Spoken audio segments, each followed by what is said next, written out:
Bismillahirrahmanirrahim. Assalamualaikum warahmatullahi wabarakatuh. Selamat pagi anak-anak. Apa kabarnya hari ini? Sehat? Alhamdulillah, luar biasa sekali semangatnya. Oke, langsung saja untuk memulai pembelajaran kali ini. Silahkan ketua kelasnya menyiapkan kelas dengan berdoa terlebih dahulu.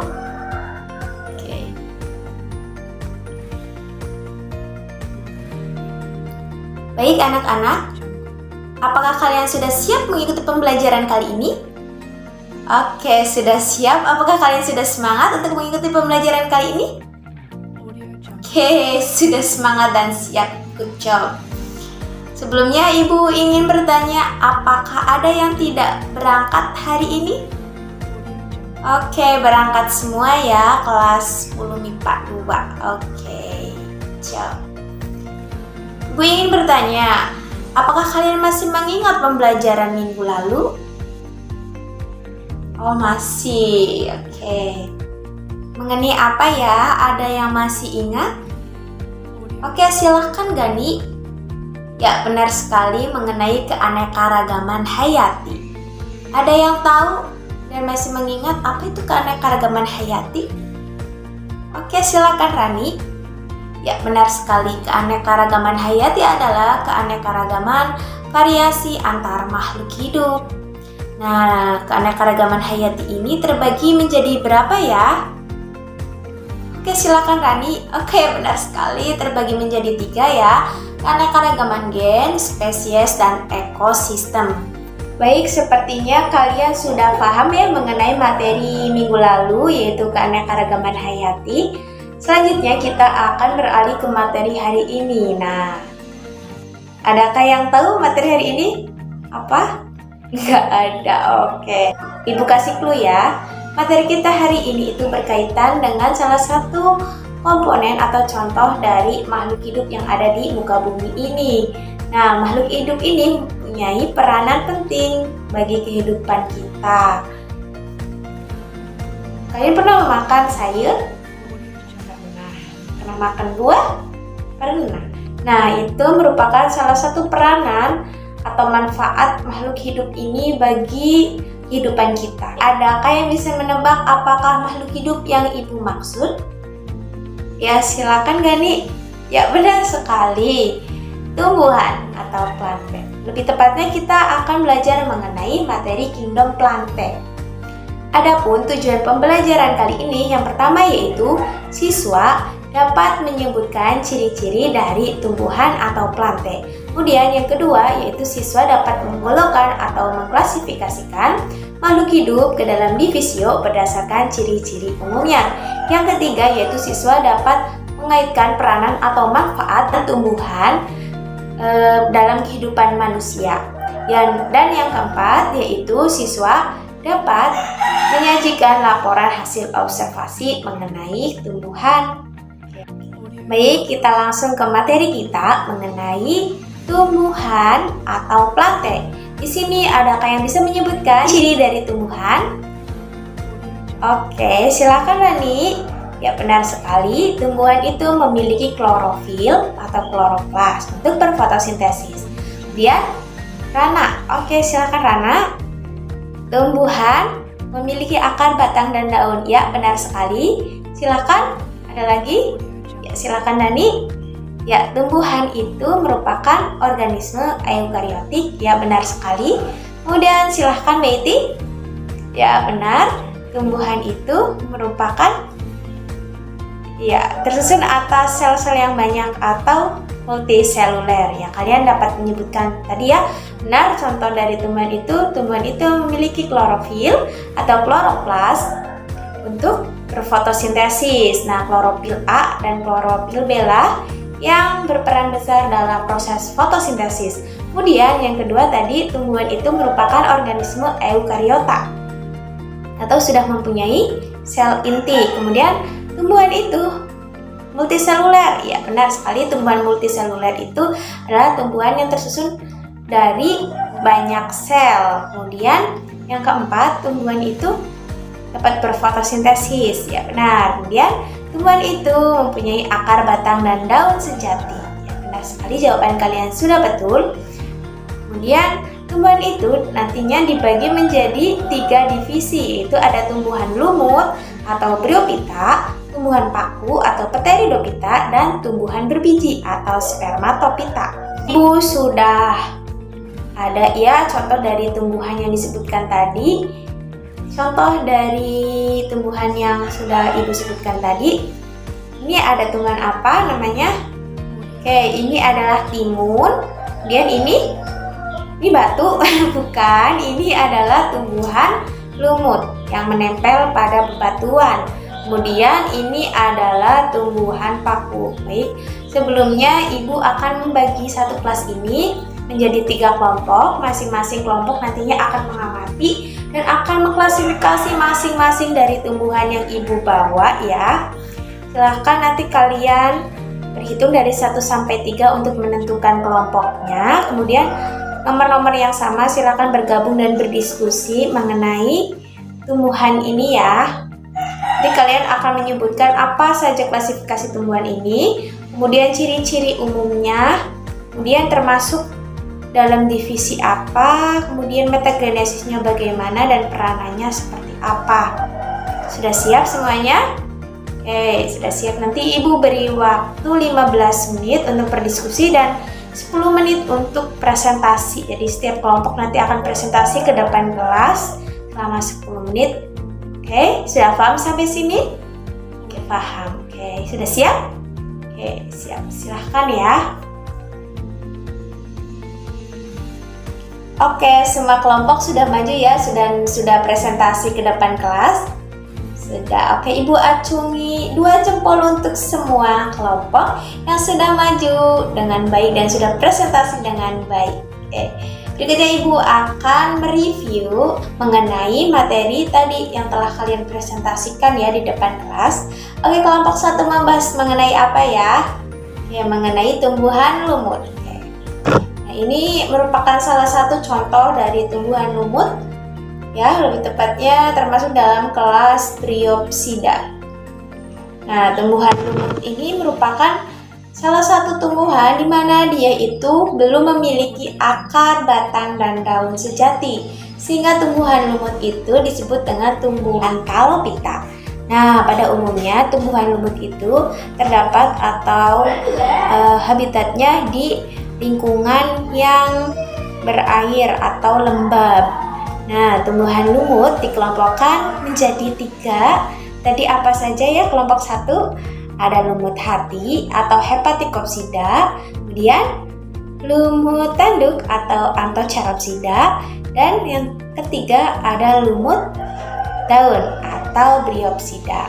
Oke, lumut hati ini merupakan lumut yang bentuknya seperti hati ya. Ya, dilihat dari bentuknya mirip dengan hati dan biasanya berhabitat di lingkungan yang lembab dan menempel pada pohon atau tempat yang lembab atau bebatuan yang lembab gitu ya. Tadi contohnya apa saja ya kelompok 3? Ya, benar sekali, contoh dari lumut hati seperti Marchantia polymerpa.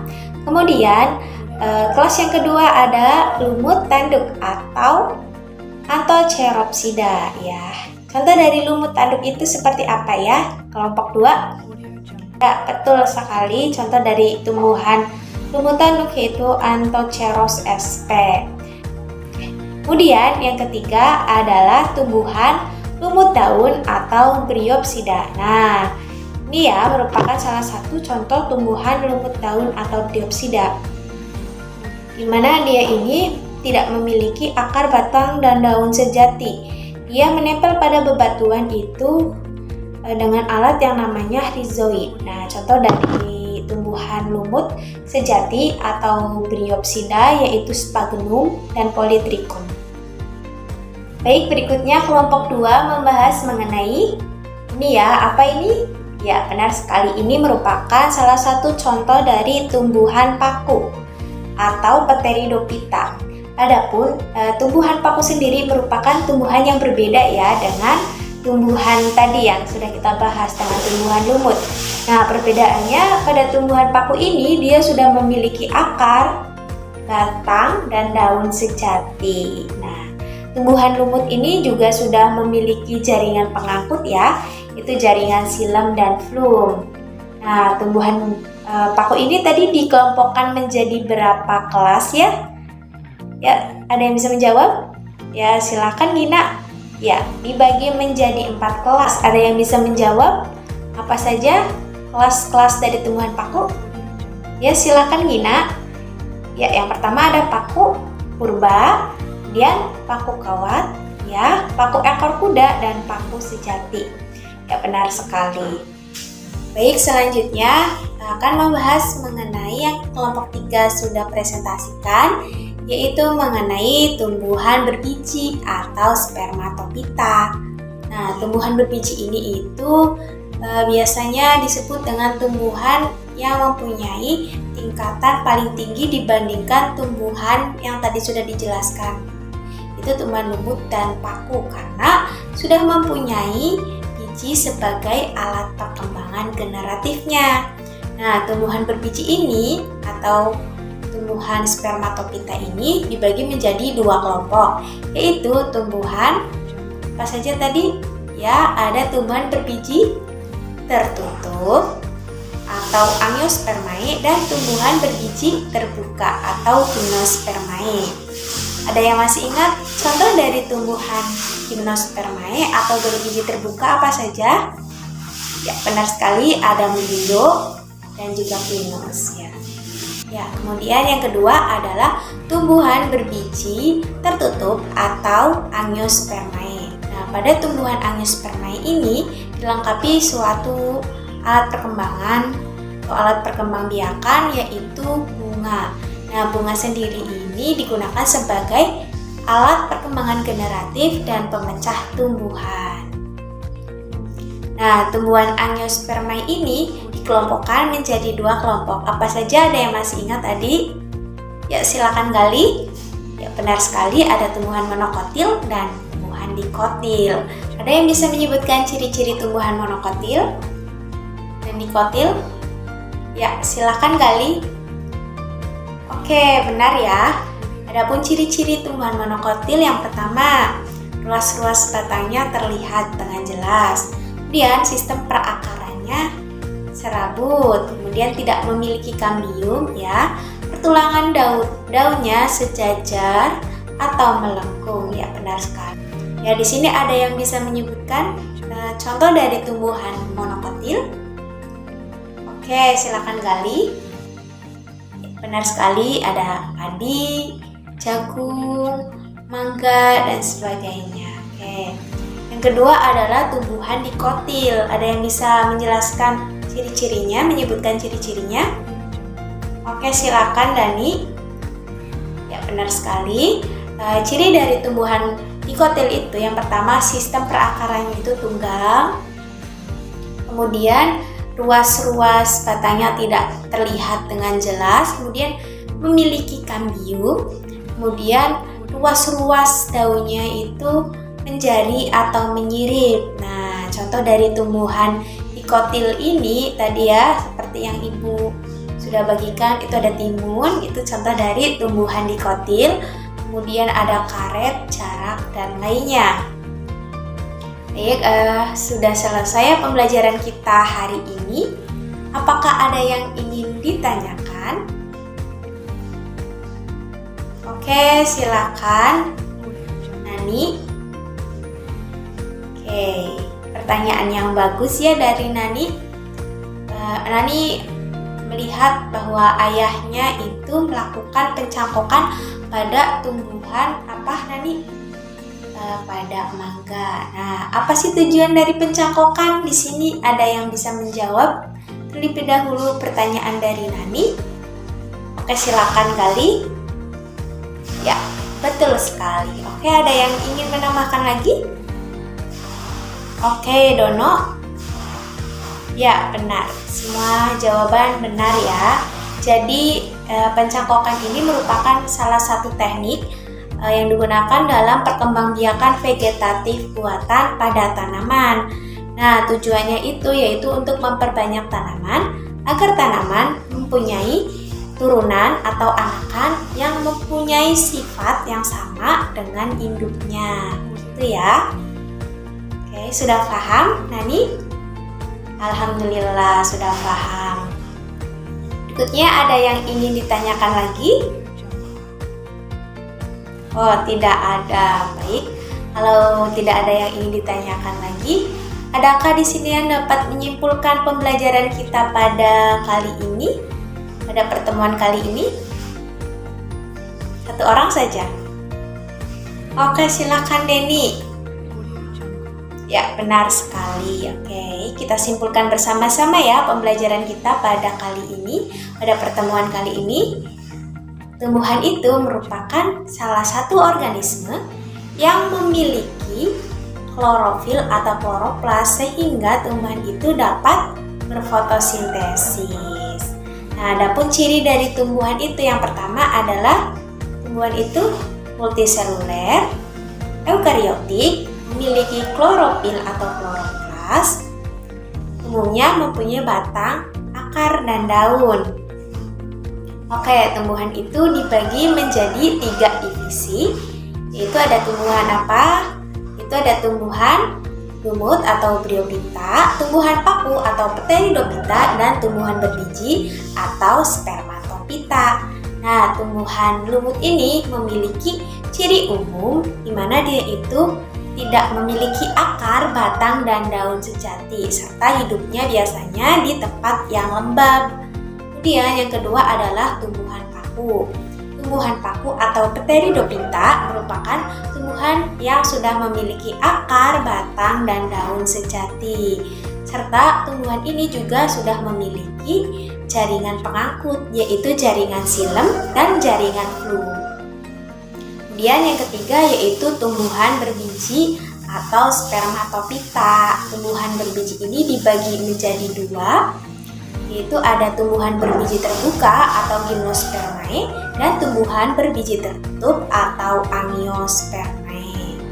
Nah, tumbuhan berbiji ini merupakan tumbuhan yang perkembangannya paling tinggi di antara tumbuhan lumut dan tumbuhan paku karena sudah memiliki biji sebagai alat generatif.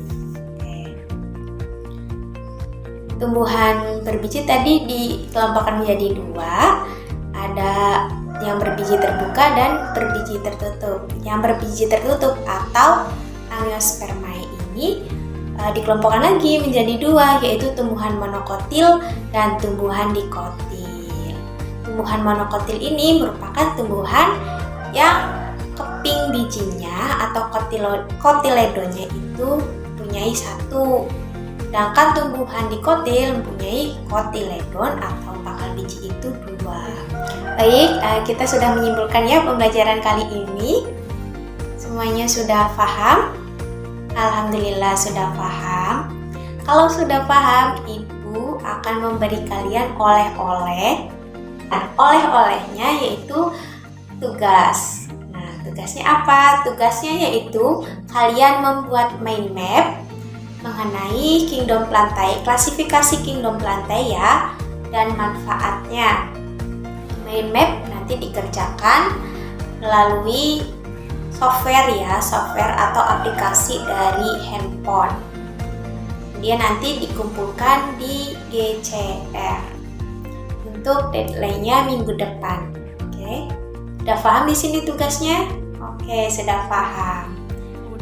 Oke, untuk pertemuan minggu depan kita akan membahas mengenai Kingdom Animalia atau hewan. Baik, sebelum pelajaran kali ini Ibu akhiri, Ibu ingin berpesan kepada kalian supaya kalian tetap menjaga lingkungan sekitar kalian dengan cara membuang sampah pada tempatnya dan selalu menjaga kelestarian alam sekitar dengan cara menanam pohon minimal 1 pohon. Karena pohon itu merupakan salah satu alat atau tabungan kita di masa depan yang mempunyai peranan vital bagi kehidupan kita, yang menyediakan oksigen dan sumber makanan.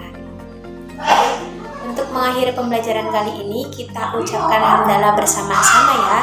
Alhamdulillahirabbil alamin. Ibu mohon maaf apabila ada kesalahan. Wabillahi taufik wal hidayah. Wassalamualaikum warahmatullahi wabarakatuh.